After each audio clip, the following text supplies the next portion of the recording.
Welcome to the another episode. और मेरी एक थ्योरी है, इसको ध्यान से सुनना। रिचर्ड फाइनमैन एक फिजिसिस्ट थे, मैं उनको साइंटिस्ट भी बोलूँगा।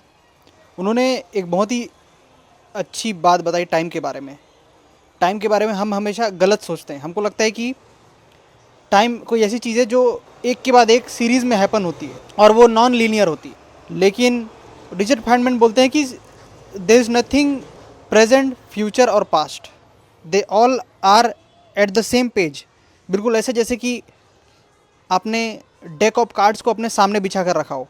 तो हमारे लिए होता है पास्ट, प्रेजेंट, फ्यूचर, लेकिन time itself is not like that.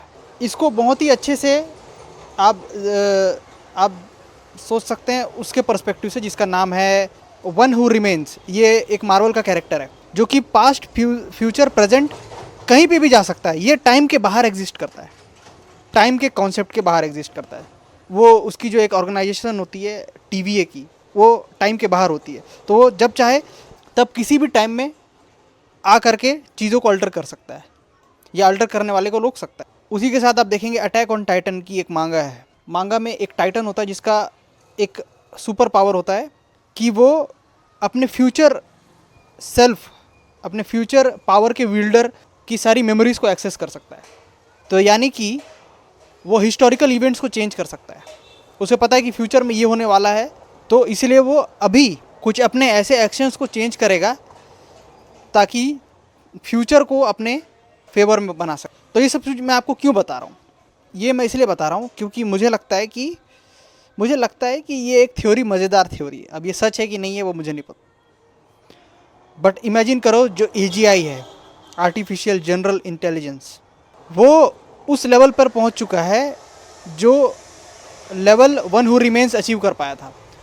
Intelligence का वो लेवल जब आप टाइम के ही बाहर चले जाते हो, क्योंकि हमको पता है कि टाइम का जो एक्चुअल कॉन्सेप्ट है वो सिर्फ कॉन्सेप्ट ही है। टाइम असल में एग्जिस्ट नहीं करता जैसा कि हम सोचते हैं। वैसे ही हम जब गॉड की बात करते हैं तो गॉड को भी हम देखते हैं कि वो समय से बाहर है, समय की उस रेखा से बाहर है।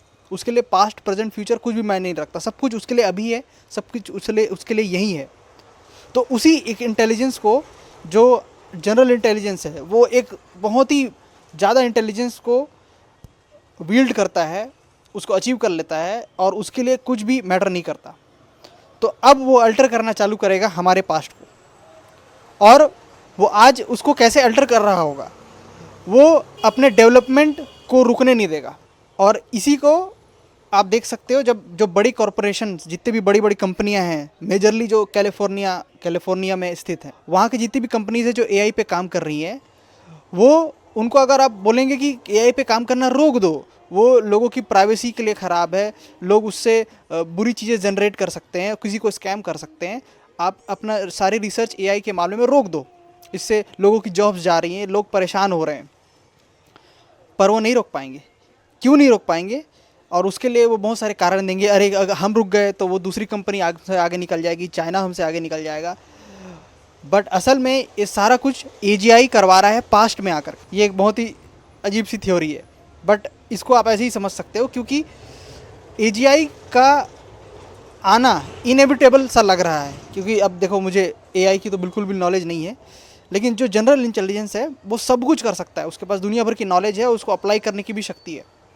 तो वो अपना डेवलपमेंट को बिल्कुल स्काई रॉकेट करना चाहता है और उसके लिए वो पास्ट में आकर के लोगों को इन्फ्लुएंस कर रहा है ताकि वो एक दूसरे के कंपटीशन में और भी अच्छा और भी बेहतर एआई बना सकें।